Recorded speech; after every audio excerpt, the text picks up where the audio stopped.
What's going on, Hermanites, and welcome to my demonstration video for the Romanian Deadlift, also known as an RDL.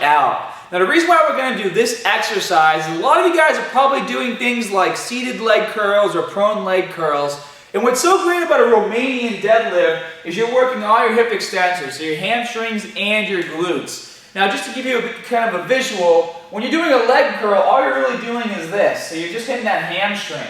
For this, you're going to actually go through hip extension. So you're going to be here, you're going to push forward, you're going to flex those glutes super hard. So you're working that entire motion, hitting the glutes and the hamstrings.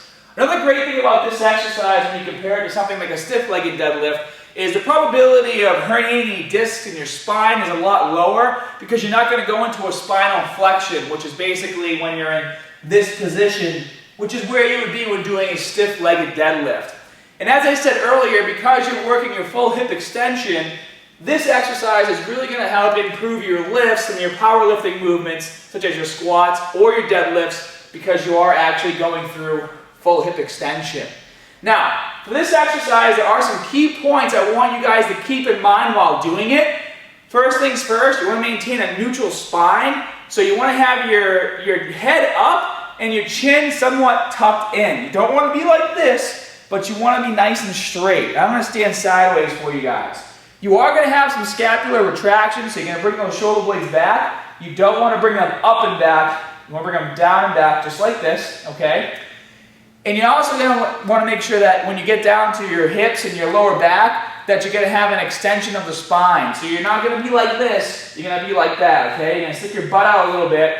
And as you move through the exercise, you're going to have a slight bend in your knees, and you're going to push your butt back like this, okay?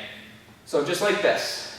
Butt's going back, knees are slightly bending. You're going to make sure your feet are about shoulder width apart, and your hands are going to sit on the bar just outside of that.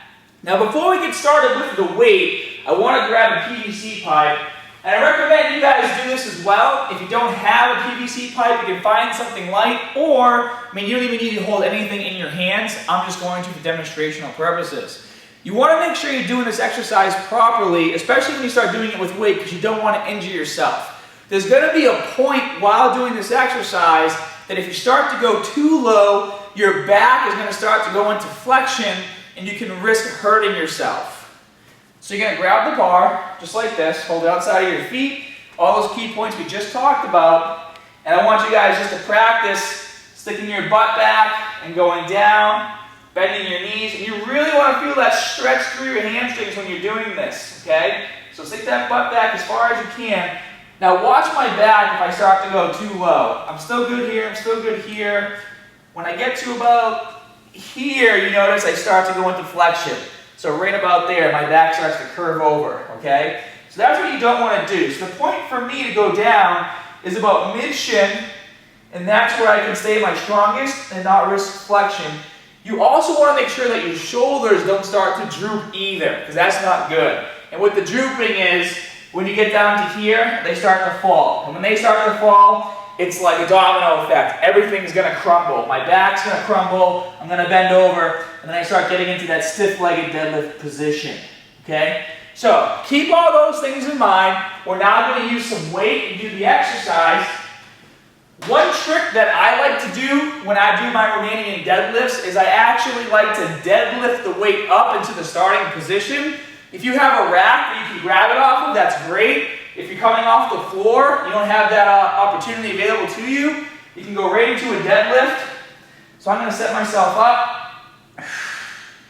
and I'm going to deadlift the weight up, make sure my shoulders are back, make sure my head is in the right position, and I'm going to go into an RDL. Just like this. Really stick that butt back, feel that stretch in the hamstrings. Now this is that point, like I said, where I'm about to go into a flexion and I don't want to. So I'm going to push right back up, push through the hips, flex my glutes, and get a full hip extension. So we'll do one more. Sit back. It's like this. Oh yeah, I feel that. Full extension. So that's how you do a Romanian deadlift Hope you guys enjoyed this demonstration video. Lots of great more stuff available for you guys on my website, scotthermanfitness.com. And as always, more good stuff coming soon. See you guys.